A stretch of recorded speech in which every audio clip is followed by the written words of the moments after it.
My dad was an immigrant, right? Comes over here, builds a restaurant, and I could imagine if I turned to him and been like, Dad, I don't know if I can sell this pizza today because I feel this is being salesy.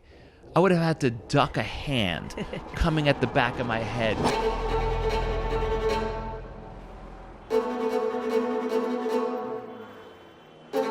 Are you ready to rise from ordinary to extraordinary? People are fed up with ordinary. Ordinary health, broke finances, crappy relationships, disconnected family, work, love, business. Help isn't coming from Wall Street, Main Street, corporate world, governments. They had their chance, and the world isn't doing much better. There are no handouts coming, except the ones you go get yourself, because you choose to go for something more. So where is help coming from? Because we believe people want more extraordinary in their life and are willing to do the work to go get it and live it.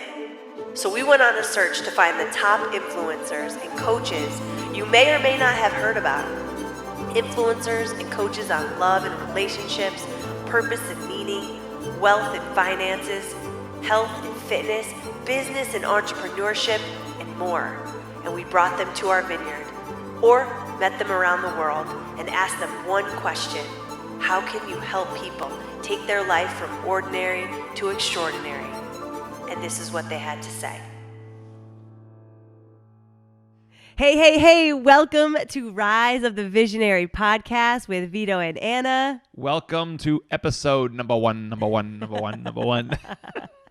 It is episode number 1, and this is kind of our call to arms, you guys. Mission declared. Yes, it is a mission of ours to help you opt out of the ordinary life and into an extraordinary life. You get to define what that is. We all have a different, definition of what extraordinary feels like, but we really want to dive deep into showing the opportunity to redefine your human experience and your family business and your business ownership, right? Mm-hmm. And your family life, all those things that the really... relationships that you have in your life, pretty much the whole paradigm of what it means to relook at how we can choose to live in this modern era that has its good, has its bad, and everything in between. But we're here to just focus you in on, are you going to have the skill set to know how to opt out of ordinary and opt into extraordinary and to live with more freedom, to get control of your life? And I think that's like one of the biggest outcomes that we're talking about here for you in this show and in this podcast is because everyone, we're going to talk about the 5 freedoms today, so get ready. But the 5 freedoms are really about how do I gain control and at what extent do I have control in my life?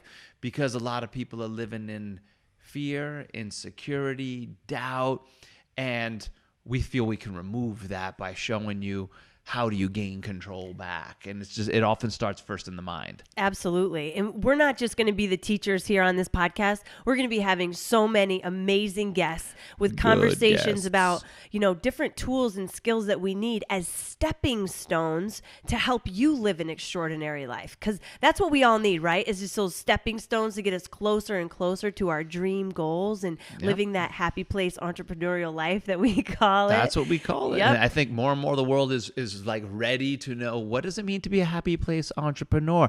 You're going to have to stay tuned to keep on knowing what that's about. By bringing a lot, Ann and I have done, we've gone from that broke and shattered and freaking not living our ideal lives to being able to be where we're at today.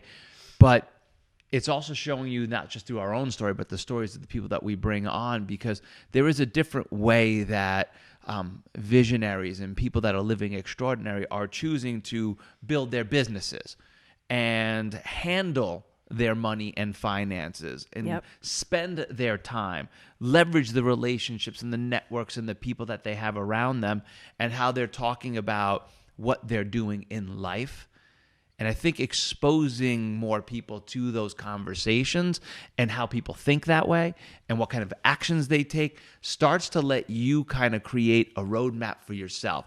Because we don't have just the one way. There is no one way. Right. All we can do is expose you to as many of the different thinking and skills and habits and behaviors and processes and choices that we did and the other people that are in our lives have done that could be the clues to success for you carving out your own path. That's it. I mean, we have spent so much time and invested so much of our energy in the relationships that we've found in our life, seeking out mentors and really surrounding ourselves by people who have evolved thinking. And we want to expose more people to that network because it's helped us grow. It's helped us build our dream experience.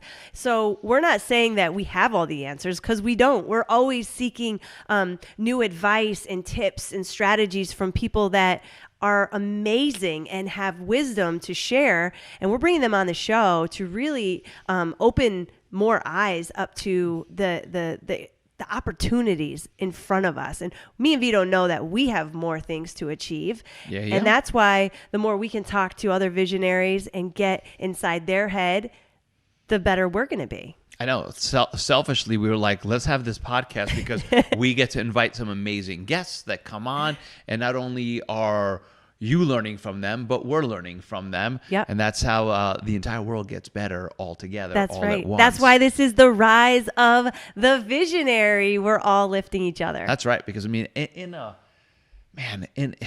for where the world is today, I think it's just got to be about changing the conversation because you flip on the news, you flip on the media, and the conversation is low, it's petty often, there isn't very meaningful, well-debated conversations going on that we're like, well, luckily with a podcast and YouTube and channels and email and all the stuff that we talk about when we teach our students how to go out there and build their businesses and their brands, you can learn how to be like, well, hell, in my small area of the world and with the impact that I can make and the people that I can gather around, we get to share a message and say, well, these are the conversations we're having around good food, good wine, sitting on vineyards, sitting in villas in Europe and whatnot, and being like, this is what extraordinary living can be. You just got to go earn. Right. And that's why we want to talk about the 5 freedoms that we feel create an extraordinary life because, we've looked at, how we live and what we value most, like what matters most to us, right? And we believe that it is freedom overall, but freedom of what, right? Freedom of time. And that people are just done being, a kind of a slave to the man. They have no control over their schedule. Or they the live clock, for the weekends and the holidays. Calendar, all that's ticking and running their day. And that's what we've known. Yeah. But what we can know is the ability to control your own agenda, set your own schedule, set your own time. If we're like, one of the biggest reasons that we created our businesses to work from home, to be online and whatnot, is the fact that we wanted to be there every morning with our kid, be able to feed him and give him breakfast every day, torture him a little bit, play Jedi versus Sith Lord and whatnot, and be like, drag him around in his little box. Drag around in his little box. But those are the memories and the moments that a lot of people aren't getting to live. And time is ticking, and in a precious, short life. And I think more and more people are waking up to the idea that life is precious, life is short. It's not just a cute phrase anymore. It's not just something that we say down the road. Now we got to be like, I understand that. I process that. Some people need to wait for the emergency to happen in their lives to get that, but the highly aware, like, no, I don't need to get cancer or have somebody die or have something like that. I've heard enough of those stories. I've had enough of those experiences in my life to start being like, time's precious. How do I live more of it? Because I remember growing up, I didn't have my dad around much. Yeah. He worked all the time. He was an immigrant right off the boat from Sicily. And he worked from sun up until sundown because that's what they knew. That was the era. That was that time. But that's not today anymore. That was the old American dream, the immigrant's work ethic, which taught us a ton. But he never saw a game of mine. He never was there to talk about girls. He was never there to really be like my dad. He was a provider. and he taught me amazing lessons, but he wasn't there to be like my best friend dad type thing. And when we decided to have Luca, we're like, that's not how we want our life to be. So we better change it before. Luckily, I started changing that reality like in 2010 when I was like bleeding out in my brick and mortar business. Not where the business wasn't successful, but where the business was like, I leave at 4:35 a.m. I come home at 8, 9 o'clock at night. Could you imagine if, let alone you didn't get to have me as much as you do? I know. What would I do without you here all the time? Could you imagine you didn't have me around as much as like you do right now? So with a little thank you card. Well, you know, I always knew that I wanted to be a mom one day. Early in my career, I knew that time was going to be very precious because I grew up with a single mom with 6 kids. And she had to work all the time, right? Like when she Or did she want to be away from you 6? There's the question. Yeah, I know, right? I would. I have 1 and I can hardly kids, keep up. I'd be like, put me on another shift. Put me on another shift right now. That's good.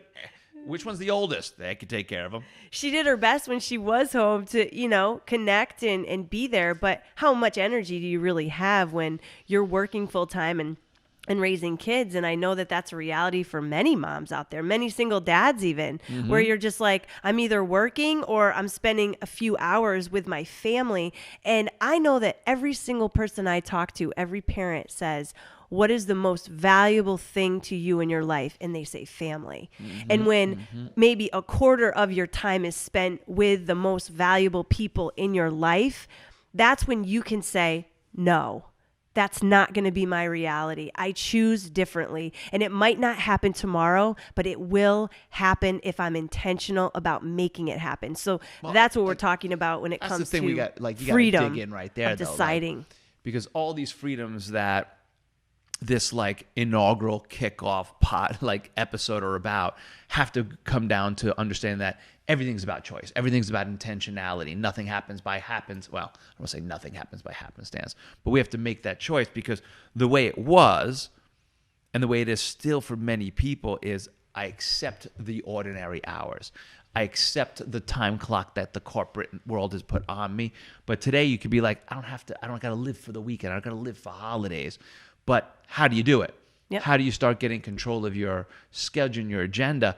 It's tough in the job world. It's tough in the corporate world because they're like, no. The bottom line of Wall Street and corporate numbers drive, I want you working as much as you can. They'll suck as much out of you as you can in there. If you're a service-based business, you're usually only making money when you're freaking clocking in the hours. We've both time been there. Freedom, yeah. But we were there because that's all we knew. But then the moment that awareness came that there's another option, another way, we were like, last scene going that way. Like we were jet-tailing it over to there. And that's where online network marketing really provided those options as how to start building a business. Now high-ticket coaching, done hybrid where it's an online business with live retreats, experiences, coaching, and things like that is changing the game for the next and I think that's the conversation that we want to have with you guys is that, like, you know, we're talking about freedoms here and we're starting just with time and we're saying there are other options to get more time in your day to do the things that you want to do. And it's just choosing a different model of how you're making your money and where you're investing your expertise and your energy to make revenue and income for your family. So it's about choosing the model that aligns with truly what you want. And I know there's a lot of people that don't want entrepreneurship. That's okay. 100%, but correct. But then accept the time you're given. Correct. That's the thing that we're always talking about then. That's cool, but then don't bitch about where your life is at or you're not getting the things there. Right. You chose that. As long as it's by choice, I think it's a fair game. Yep. But then also don't keep wishing and wanting and dreaming and hoping, but not willing to then go change the way you're doing things. Yep. Because what you've been doing got you where you're at. Unless you're willing to change your thinking and your behavior and your habits and your skills, you can't get the next thing. Mm-hmm. So a lot of what we're going to be sharing as well throughout all these episodes is how do you do this stuff? Right now, it's just, do you accept the premise that you want more time freedom, where it's not like it sounds good written on some paper or whatnot, but you're like, This is an intention that must happen in my life. And you set a deadline for it, and you're going to make it happen, because it took me 4 years from 2010 when I decided to 2014 when I was able to completely get out of brick and mortar. It took me that amount of time, 4 years to build. That's not that bad. Not compared to a lifetime of regret, a lifetime of wishing. Exactly. A lifetime of hoping. Exactly. We don't believe in those things. When I met you in 2012. When I saved you. You introduced me to network marketing as an option to start generating more income that would provide me more time freedom. Mm-hmm. And I had 4 jobs. I was driving around LA, hustling like a crazy person, managing a studio, teaching group fitness, trying to build my own online business, making DVD programs. I was trying everything that I knew of to try and gain more financial support and security in my life. But that was just taking more time, and then I ran out of time. And when you said network marketing can start to give me the opportunity to regain time plus earn financial gains, it was a no-brainer for me to move in that direction. But it takes that awareness, right? And I just said, I'm in it. And it took me, how many years? 4 years until I was fully free of the jobs. Here's what you did that's different of what most people do, because you ain't the only person I had that conversation with. The 10 girls I was trying to date before you. Very funny. So true, though. Just kidding. This is probably truth, but it's okay.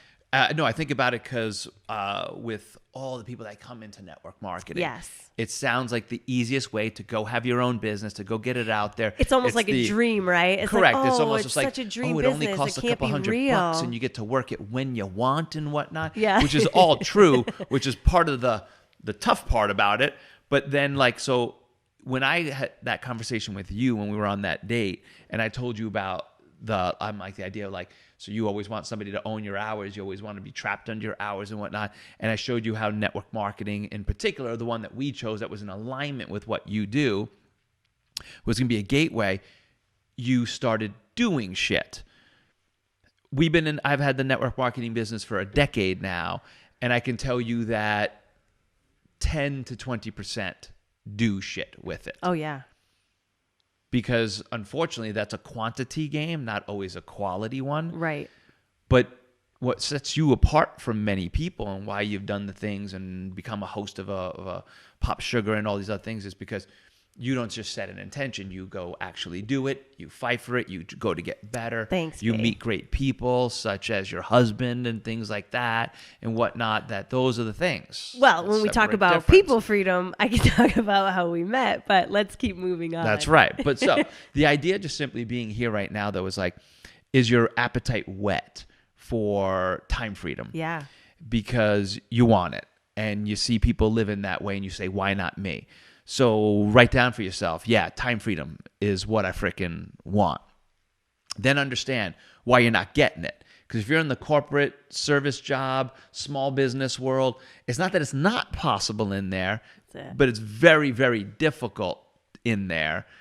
Then you have to ask yourself, well, what changes do I need to go make and how do I make those changes? And the ones that we're seeing mostly now for what we teach and what we're out there coaching people is get a network marketing business and get an online business and start crossbreeding those things or choose one or the other and freaking get rocking and rolling and building that, because that's going to be the gateway to finally one day owning your own schedule. I mean, that's it. There it is. Freedom number 1.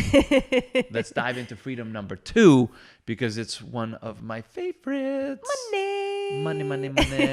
I think a lot of people are uncomfortable talking about money. And I know I used to be uncomfortable talking about making money, demanding what I'm worth, charging, making a sale, all that stuff. I used to be like, sales. I just want to change lives. And I didn't realize that it's all the same thing.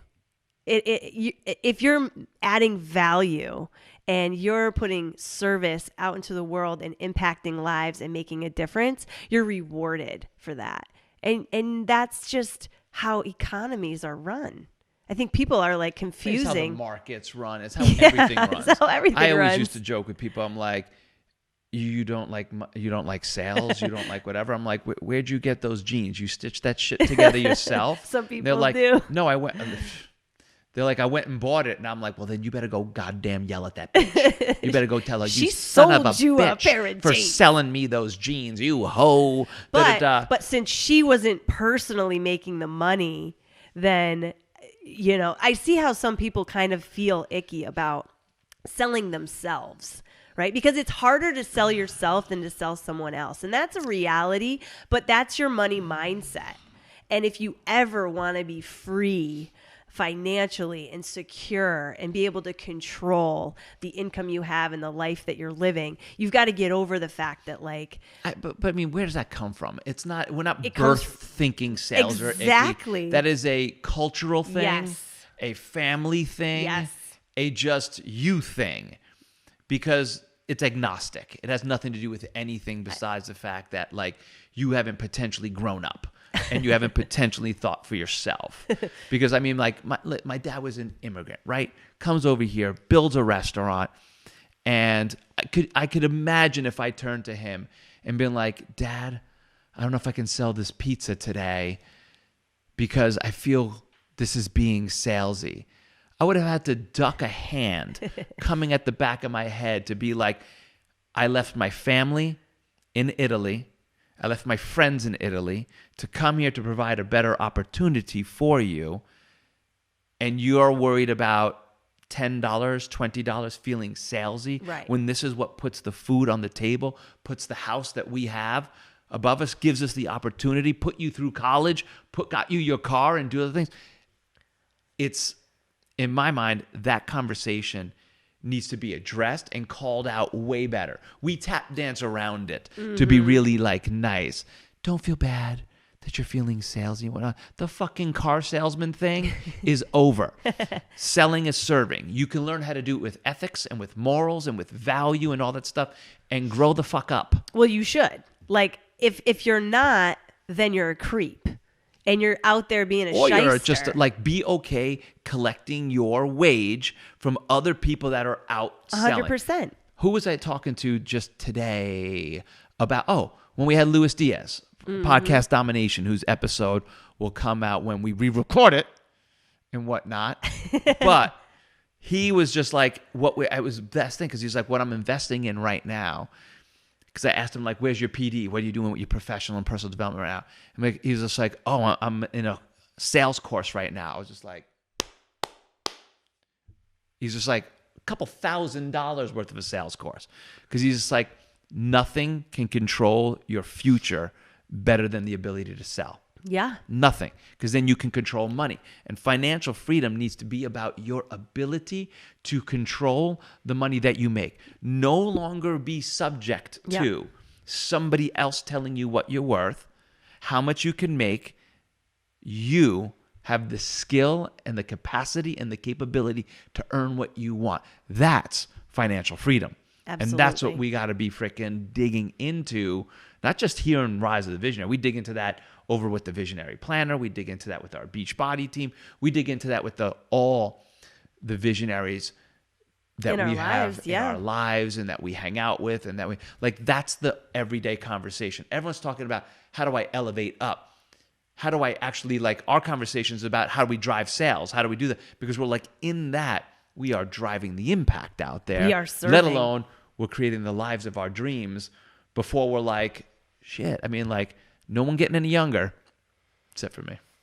Oh, I mean, yeah, of course. I mean, looking younger every day. But it's so true, and I love this conversation, because every time I have this conversation with you or with one of our guests, like hearing it from Tatiana and Nick and Ra and everyone that we've met through the High Performance Mastermind and things, I realize that, you know, a lot of how I grew up, you know, being very poor on welfare, mom can't give you $1 to go to the movies, things that you're saving, things that you're storing because you're afraid of going without and all this stuff, is that, like, we were always afraid to spend. So I put that on others. Like, I think others feel that same way. Like, they're afraid to spend. They can't afford it. They can't buy it. I shouldn't be asking for them to invest. But that's just my own fears from way back when I was a kid. And every time I have this conversation, I'm always like, I'm serving. People want what I have to offer. They actually need what I have to give. It's going to give them a better life. It's going to help them grow. It's like they want to invest. They want to be there. They want to show up. And so it's my own head that gets in the way. Yeah. See, the thing is like, I agree with what you're saying, but I don't validate it in the sense of this. Not that it's not real as in what you experience, but I'm like, we all have the choice, because my dad, same thing. Like, they went from rich to poor with all the times with the spaghetti factories in Italy and all that, lived in streets. Yeah. My grandmother used to have to say, mangiamo le rocce, like we ate the rocks and whatnot, that they were very scared to spend. Yeah. But I didn't adapt that as a philosophy of how I lived. That's right. That was my dad's mindset. Didn't have to become my mindset. I was fortunate that in my life, one of the influences, and these are like, we're going to talk about the influences in another episode where we could really talk about what can change these things. But I had the influence of a cousin that exposed me to high-level thinking, reading books beyond. I was a 9th grader reading collegiate books and different things like that. Started being exposed to economic books, money books, and all that. So I just started reading about money, studying money early on. That I was just like, I like that. I like that concept right there and whatnot. That I'm like, I made learning about money something that showed up on my agenda. Right after I would read Lord of the Rings and things like that, it was about making money right now. And that's still to this day. I'm reading books about money. Right now I'm reading Dan Kennedy's Almost Alchemy, which is about the very concept about how money reacts to you, not even how you react to money. That it's just like when you have that kind of thinking, you have the ability to control the spigot of what money happens in your life. But why aren't people having that? That's the conversation that we're having right now, because when you've had family influence you that way, that becomes a problem. If you've had institutions like religions and things like that that make you feel certain things about money, that becomes a problem. When you've had schools and different thinking, and what were you grew up in a poor neighborhood, and that was your only view that you had out there. But it doesn't mean, but there's just too many stories of people that broke out of that as to say that that is the norm that should be. It's the norm that is, but it shouldn't be. It goes back to choice. And this is what we've been talking about, is like, you don't like how much time you have on your plate? Well, you can choose differently. You don't like how much money you're making or how much money you don't have? It's your choice to change your mindset about money. And so deliberately change your model. Because I'm like, when I had a studio and it was a brick and mortar, even when my dad had the restaurant, my sister has her landscaping business. I've been around small business my whole life. Right. You're still always like, there's margins, there's payroll, there's overhead, there's this and that. That it's not that it can't be, but you better figure out that franchise model. You better figure out your operations and your systems to be able to pull you out. Right. And you better love selling and marketing, because if you hate selling and marketing and you're a small business, you basically own your job. You own your job, you own your service. So you got to look at the model. You work when for I was somebody a else. I was a service-based like employee forever. And it's like Hooters? No. Oh, sorry. Wrong one. He's such a jerk. But when I broke free of Hooters, it was when I could really start. I knew it was true. I was like rollerblading down the boardwalk in my bikini. Right. You're getting creepy thoughts right now. Anyway, but it was just an employer's decision of what they were going to pay you. And it was only your time that you were compensated for. And so it is all about the model. That's when I said, I need to develop my own model. Correct. And like, cause like corporate America, corporate wherever, corporate world, global, they're only going to pay you X amount. Not that they won't help you achieve high financial, but forget that time freedom thing. Forget the location freedom thing, which we're going to talk about next. Yeah. So there's always a good and minus to it. But like, if you can change your model, and right now the models that we're seeing that are truly changing the game of how much financial freedom you can have is network marketing, online Not business. That there's other things. There's other entrepreneurial avenues and things like that. But for the person that's like when we had Dr. Vince out here, 30 years as an expert getting people out of pain. But he's just like 30 years I'm burnt out. That's and we're like, well, why don't we take that expertise and that knowledge and package it into online coaching, online courses, create events and retreats and different things like that. Yeah. And he's just like, I had no idea this was possible. Yeah. And now he's ready to just open them up to the global market. And there's so many more people that need Dr. Vince in their life. And he has the tools and the resources to share with more people, with the masses. He just didn't know how to do it. Well, it's because we all think it's just the time I deliver and the service I must manually do. Like we came from fitness and wellness. Everyone thought it's about how I actually have to train the person there. You're like, no. It's about the process and the systems and the methodology of what you do to get that so you can sell the result. And I think the last thing that I would hit about financial freedom is you have to learn how to package value, how to promote, how to sell, how to market. Because if you can't do that, it's like when I used to deal with all the trainers and even myself, I used to go get the TRX cert. I got the Lenny Parasino this and the Paul Chek that and the this, that. And I'm like, oh my God, all those degrees and certifications, I'm going to make more when I come back. Yet I didn't know how to sell or market the change I had just learned how to deliver. Right. I'm like, I was like, I'm better at doing this service, but I don't know how to go put that in a flyer or put that in an email or make a video about that to say, hey, if you've been suffering with low back pain, I can get you pain-free in 3 freaking steps. I didn't know how to do it. Just be like, I could sell you a 20-pack of sessions. Right. It's a big deal. You're going to have to learn sales, marketing. You're going to have to want to be like, I nerd out on that. It becomes, again, all these things should be becoming part of the agenda that you're putting. Because if you're going to rise as a visionary and not live ordinary, but live extraordinary, the skill set of selling and marketing as an entrepreneur has to be in your pocket. Yeah. Cool? I love it. Give them number 3. It's our favorite. It's our favorite. Well, okay, it's our favorite after freedom financial. Of location. It's your ability to pick we call it your happy place, your vista. Like to be at the place where you love spending your time. Well, your vista is what you love seeing every day. You love seeing it. You love being in it. The nature that you love seeing. When we bought this house in Temecula with 3 acres of property, and it was like this vision we had for what we could create with this property. And we knew that we wanted to have a vineyard one day. I loved the gardens because I love gardening. I wanted to be surrounded by rose bushes and plants and sage and lavender and all sorts of things. And I wanted to be around grapes and vineyards. Yes, exactly. And mountains I want horizons. You to think about right now, like, where is your vista?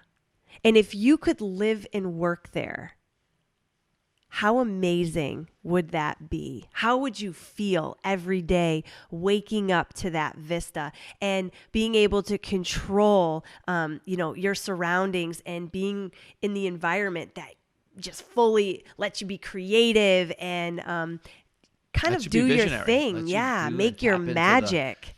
It's all about, because I'm like, that daily dream experience. You said it's like even being in the food and culture. Correct. Like the food and the drink and the scenes and the people. Right, because it's like today you can literally architect for yourself what you want every day to look like. Do you want it to be mountains? Yeah. Do you want it to be oceans? Right. Do you want it to be gardens? Do you want it to be chalets? I don't care. It doesn't matter. Do you want to be around skiing because that's one of your passions? Yeah. And you want to be around that most of the time of the year? Awesome. Are you like, I love the ocean, I want to be around that more? For me, I was always like, we're Italian, or Sicilian, no less. Yeah. We were raised around wine, Italian culture. That I was like, oh my God, if one day I could have my own like Tuscan style villa, have a vineyard.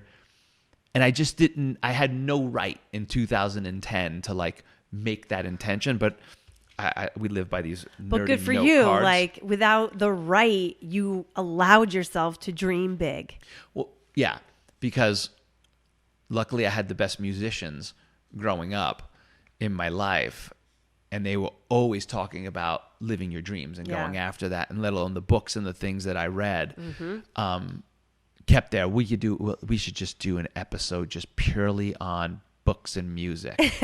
Totally. Yeah, because if people saw your bookshelf in your library, they would geek out. at how much you've been investing that, or they'd be like, reading. I would never waste the time doing that, and that's why they're the broke people. I mean, that's it. I was broke until I met you and started reading books. I hadn't read it. You were just siphoning off all my prior labor, Anna. But I wasn't around the right people early on in my career to really be investing in my learning around, better finances and money mindset and dreaming bigger. It wasn't until I started getting around the right mentors that they started to encourage me to go for more, because I think most people, they're not thinking bigger than where they are. And Vito and I were talking about this a little bit, because when you are a small town girl like me and you grow up in a small town, all you know is a small town life. And you think that that's where it's going to happen. That's where you are supposed to be. And if you're not happy there, just like make the best of it and like deal with it and be content with what you've been given and don't try to go for more. But it's like, if that's in your heart and in your soul to want more, that's your right. And that's up to you to decide to go up and reach for it, at least dream for it, and be intentional towards getting there. That's it. I mean, like, it's funny because like the thing that is, there's a couple things that are denying people the ability to have location where you can choose where you want to live in the world. Mm-hmm. Number one, the money. Mm-hmm. Are you making enough money to live in the place that you want, where it's your dream thing? Because like, remember when we were looking at ocean places and we were in Santa Monica and Venice and all that? We were like, oh, we could totally do this. This is us. We're ocean people. We love this, da-da-da. Yeah. And then when we started looking for property, we were like, fuck you. We're like $5 million to live down here in a shanty shack type thing. Right. This and that. That we were like, this isn't what we want to spend to live at a place like that. Yeah. And we're like, but good thing we have the ability to, but we just like, we don't want that. Most people don't have the ability to have the income that travels with them. So they're like, I'm tied to, like when I had my brick and mortar, yep. I was tied to Orange County. No offense, Orange County. I just did not want to live there all the freaking time. Yep. That I was just like, I had planted a studio there, though. That meant for 10 years, I was working a business there. And if I had decided to keep on that path, mm-hmm. I would have been there for the rest of my life. If I was just like, this is all I'm going to have is this brick and mortar. But luckily, then I got introduced to the network marketing and the online. And when I was able to replace the income and change my business model, I was like, peace out. You got to decide where you spend your day. So people either like, I don't have the money, I'm tied to a business or a job. Yep. Then ambition. Mm-hmm. The ambition to want to grow and the capabilities to earn the kind of money, know how to operate and own a business that allows you to live wherever you want. Right. A lot of people just don't possess it. That's right. They talk about it and they wish about it. But after 10 years in a network marketing business and how many years with Visionary Planner, how many people come in, talk about it, they can get sold on the dream, but then when the work is hard and success is never convenient, they pack their bags and go back to the old way. And that's what we talk about when it comes to taking your ambition and actually developing the skills, right? And the habits to make your dreams a reality, because you can have all the ambition in the world, but if you don't intentionally go develop the skills that you need to be successful, then it's just a stranded idea. It's a hope. No, because none of us were birthed knowing how to do that. We developed that skill. It's always why when people are like, how did you do it? I'm like, well, I chose a different model. We went online and we built network marketing. Then the second thing that I really focused on was I built high performance habits. How do we build high performance? Like if like Brendan Bouchard hadn't come in, not that we didn't have other mentors. Todd started to teach me a ton of shit and different other people and musicians and different stuff. But Brendan's like framework of high performance became the pillar, the game for us. The cornerstone of all that. And that's why we became certified in that methodology to be able to be like, I need to hold my feet to the fire. Yes. Because the amount of wine I drink, my high performance habits can fall off the back end in a moment. So I'm like, I need to be able to train it. So no matter when I'm drinking, my high performance is still there. Well, productivity has to be a skill set when you got a lot to do in a little amount of time and you've got big dreams and you want to get there faster. What's everybody's reason for not getting that? I don't got the time. I don't got the time. I know plenty you guys are nice. I know plenty of mothers with multiple children that have built successful online businesses, successful network marketing business, and have retired their husbands and have decided to move their family. It's happening every day, right? Yeah. So it's not an excuse. It's just, well, it is an excuse. It's not a reason. It's not a reason why you don't have more, or you're not able to take your family somewhere else or live the place that you want. It's just an excuse of why you won't start. Yep. Because it starts with just getting started. Or why you give up. Yeah. It's either a non-starter. But we're not talking to those people in this podcast. No, we're talking about the rise of the visionaries. Those people hate us. They actually don't want to talk to us. No. You guys are hungry for this, but we're reiterating these pains and these reasons because we want you to stay on this track even when it does get hard, even when it doesn't, come to fruition as soon as you want it to. It never does. It never freaking does. Comes as fast as you wished. And just so you know, or as much as you hoped. Vito and I still have dreams we haven't achieved, obviously. Like, there's stuff that we want to do and stuff we have planned for the family, like being bi-coastal. Our family's from the East Coast. We're living in the West Coast. We've got a house here. No. He knows it's true. I've learned to get along with family. Europe 1 month out of the year. Live 3. Now, Europe's a different story. To be happy with family, live 3,000 miles away. Even when you and your spouse disagree on your dream, you can create whatever you want. That's right. And then you have 2 separate houses. And it's fine, and you guys get together periodically, but you're going to get around new people. Yeah. You get around new people, you're exposed to this kind of thinking. And that comes to our next... That's what I'm saying. People freedom. People freedom. The ability to hang with and experience and be mentored by the people you want. Because so many people are just around D-bags and negative energy people vampires. And naysayers. And it's family, friends, work. And I'm like, you don't have to choose anymore to be surrounded by that. Stop bitching about the people that you have at work. Figure something to get the fuck out. Your family sucks at the ball sometimes. Limit the time with them. Learn to develop the skill. Right. To just be like, I don't need to be around you all the time. Amicable. And amicable's a good way to be. Limit the time, because I know that you have had, your siblings, like, you love your siblings, but you're like, okay, certain people in my family I want to limit my time with. For me, I'm like, I love my family, but sometimes it's like not the energy that I need to be around. So I'm like, I have to limit that time so that I keep myself at my best. The people in our lives are the ones that can hold us down from really shining as brightly as we want to and as often as we want to. Mm-hmm. So it's important that we know this. It's killer because if you listen, here's a good test for you. Where are you? And look at who you have around you.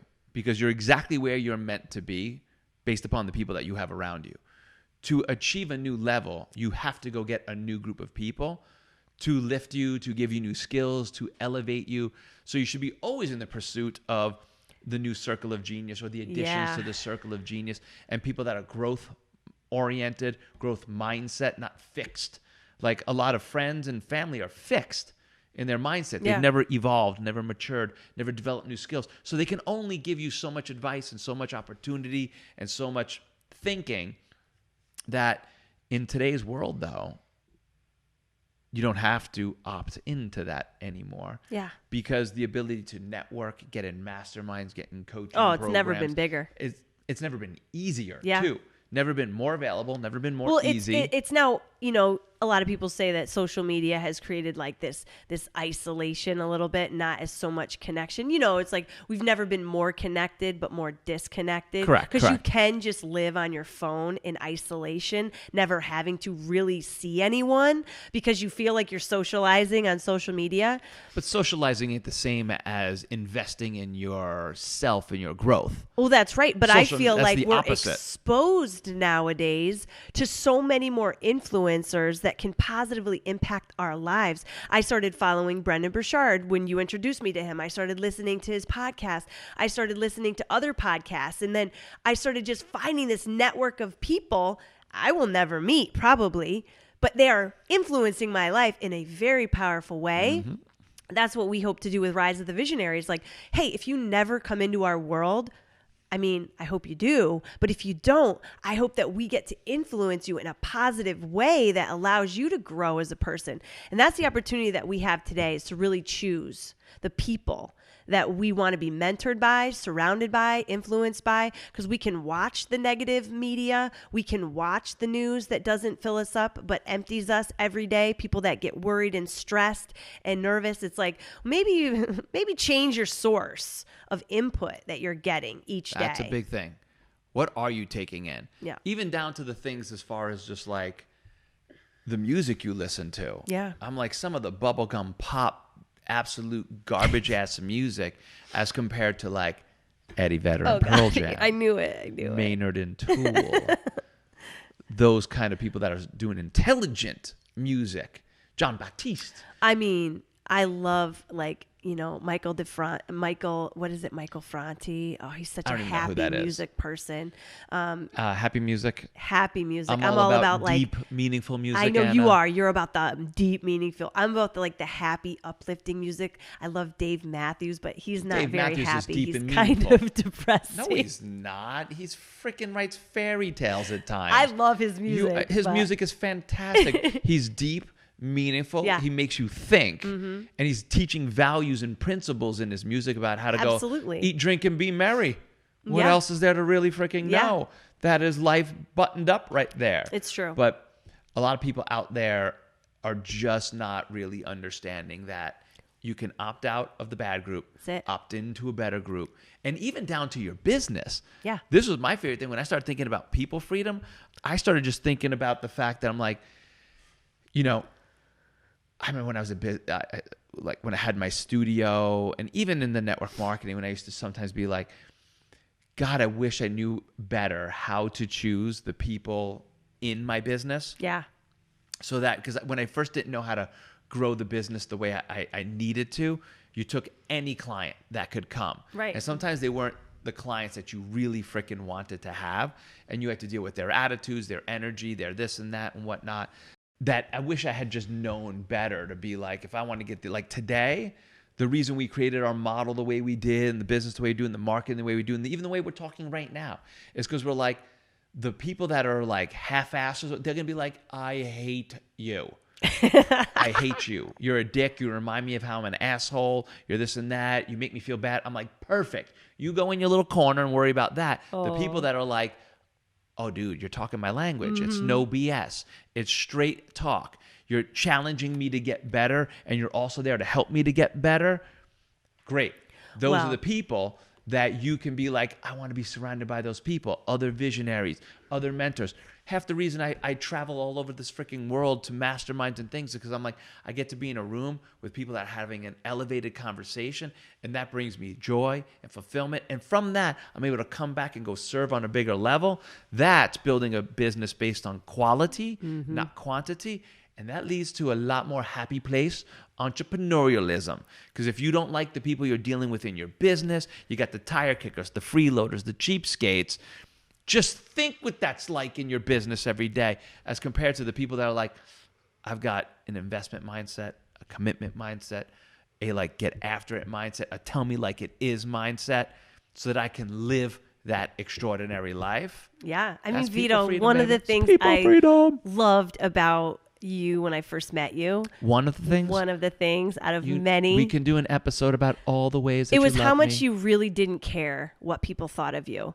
And, because when I first met you, you're a whole lot of energy, and you are no BS. Not sure I'm and you understanding what you're speak saying. your mind. You don't give a crap, or SHIT, what people think about you. And Anna, it's our own show. You can curse. I know, but I mean, I just don't want to take away from the fact that, it's important. It brings us a sense of peace, actually, when we stop worrying about pleasing everyone else and making sure that they're okay with us, and just really being who we want to be and surrounding ourselves by those that accept us and lift us up. And when I met you, Vito, I was like, wow.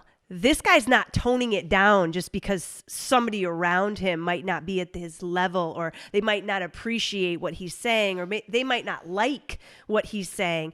And you just didn't tune it. You just don't take yourself out of your own element to appease others. Mm-hmm. And I respected that because I think I was kind of still thinking, I gotta be a pleaser. I want everyone to like me, and I want to be, kind of accepted by people. And that actually hurt me from finding my real truth and my real identity of like who I wanted to show up like. Mm-hmm. So when I started working on myself and high performance and all of that, and just even being around you more, I realized like, let it go, right? You get to choose who you want to be surrounded by. And that's only going to elevate your life. It's not going to diminish your life to not be accepted by people.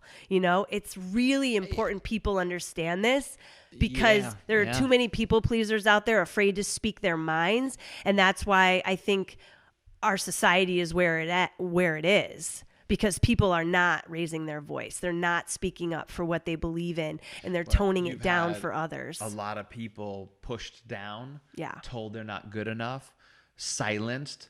And part of this idea of opting out of ordinary is to opt out of that. Yeah. And the minute you understand also that I don't need everybody to like me. I don't even I just need the right people. Yeah. I'll never forget when Lisa Sasevich taught us that lesson where she's just like, her dad taught her the lesson where she was freaking out about selling and whatnot. And he's like, oh, sweetie, you don't need everybody. You just need the right people. Yeah.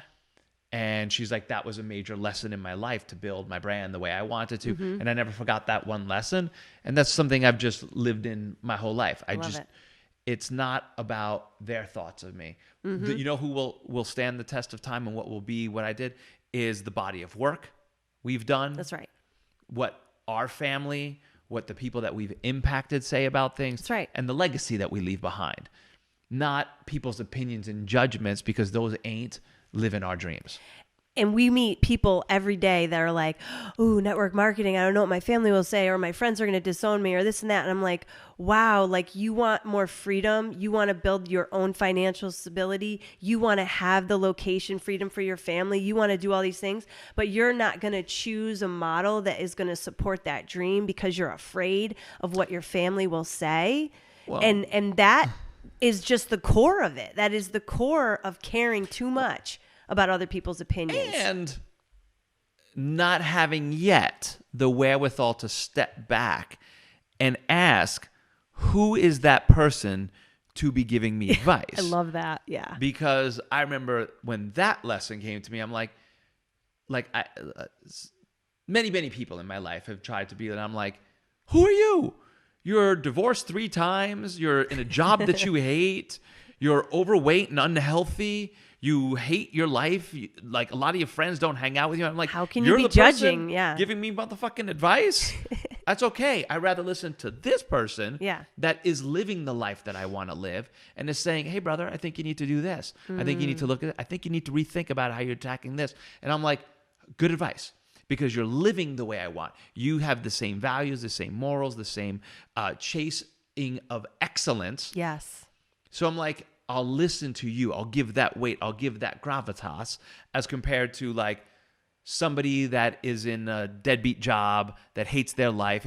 And I don't want to make it about where you are just in your job, because there are people that are amazing people, have amazing values in jobs and things like that, but they're choosing to still live their life a different way. They're not bitching about it, moaning about it, right, hating their life about it. And they're not judging you either.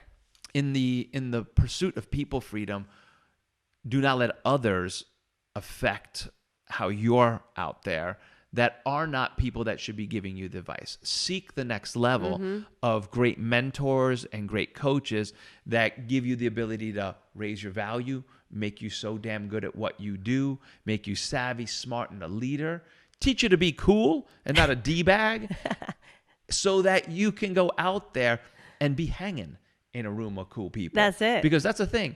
Cool people having a great time, kicking ass in life, they don't want the fucking dick bags and that stuff coming into their circles. They're like, you're bringing the energy down. Oh my God, I had to sit in a corner. I got sucked in the corner listening to you and what you bitch about all the freaking time. And you're naysaying and you're doubting about, you're like, freedom is also about freaking curating the people that you have around you. That's right. To Which is why we decided to invite Which is why we decided to invite 6 of our, favorite people from our mastermind to a holiday dinner, because we were like, I want to be celebrating the end of this year with people that are rising up, putting their messages out in big ways, doing amazing things in the world, supporting others, and doing the purpose freedom that we want to talk about next. And that is just bring it home. The ability to do the exact meaningful and impactful work that you want to do. When we talk to our friends that, are kind of on the same road as us, looking for those 5 freedoms, they're doing their visionary work. They're doing the work that lights them up every single day. It is not work to them or to us. What we do here, this is joyful. This is joyful, meaningful, impactful, just every day making a difference type of stuff. When you can learn how to do that with the business that you love, right, and a brand that is your message, that's just living joy. That's it. Happiness every freaking day. But a lot of people right now, the problem is they're in jobs and in corporations and small business where they may or may not be working under people that think this way. Yeah. So, and then they're around by the masses so they're just doing work. Who was it that was just sharing? Lewis, again, he was just sharing the story about how he was working at a job, and he's just like, every day I would go in there and everyone's just like, hey dude, you just got to show up. You got to just do your work. And there's about 3 hours of the day that you don't really have to do anything. So it's kind of good work. Just take it, you can get it. And he's just like, I don't want to live this complacent, non-meaningful, I'm not trying to go chase but so many people live that way. Because he's a visionary. Correct. He can't just sit there and we'd be preaching to the choir with him, but right. But I think that some people might find that as an opportunity to just sit around and do nothing. Because, the majority again, do. It goes back to the ambition. And, obviously our audience is kind of wired differently than that. We're not wired to just want to sit around and twiddle our thumbs. I remember having to do community service and clean library books. And it's like, okay, I don't want to be doing that kind of work, just that monotonous everyday stuff that just doesn't give you any kind of meaning.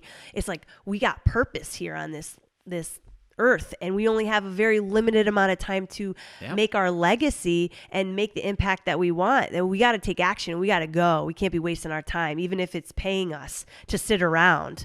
It's a waste.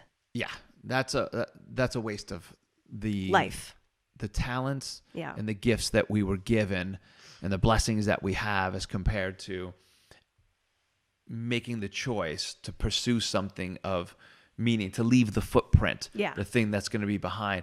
And a lot of what we're sharing here as we're dancing between the freedoms and dancing between the way it is to help you just be vigilant to these things. Because as Anna was saying, you might be wired different for this, but you have to be vigilant for it, because at any moment the world is the same. Because you turn on the TV, you turn on radio, you turn on the stupid talk show host things that are going on out there, and it's garbage talk, entertainment talk, like dark talk, scare talk, fear talk, all that kind of. I just want you to be vigilant. We want you to be vigilant to being like, because I understand these things, I can see the mechanisms and the institutions and the systems and the ways that are in place, so I can choose to opt out. Where most people get stuck is they're either in contemplation, I'm always thinking about changing, but I'm not yet making the moves. Yeah. And they do that because they're often in confusion. There's so much information. God bless the internet and God bless the thing, because that's how we build our businesses and that's whatnot. how you build the 5 freedoms? That's right. But the thing about them also is how much information is now overloading us. Yeah. The problem isn't the information, it's the overload, and then the integration. How do I go take steps? How do I go do this stuff from here?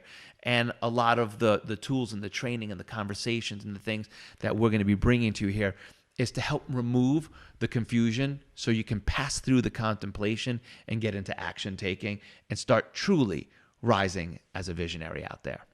Oh man, I feel like that's how we bring it home. That's how we bring it home. That's how we bring it home. That's the bomb drop right there. I mean, boom. Mic drop, boom. Boom. We'll take it, people. So Hope you enjoyed this first inaugural episode. Yeah, and if the you call guys, to arms, the mission, arms, Anna, the demand of more from each of you to no longer accept the status quo, to no longer allow small thinking to dictate your life, to not let the people around you hold you down, but instead to strive for the great people around you, to choose to figure out, how do I go create the shift in my business and my brand and my message, my model, to go out and achieve the financial freedom, the time freedom, the location freedom, so that you can be that happy place entrepreneur out there that is doing good work, that shifts this world in the short time that we have it.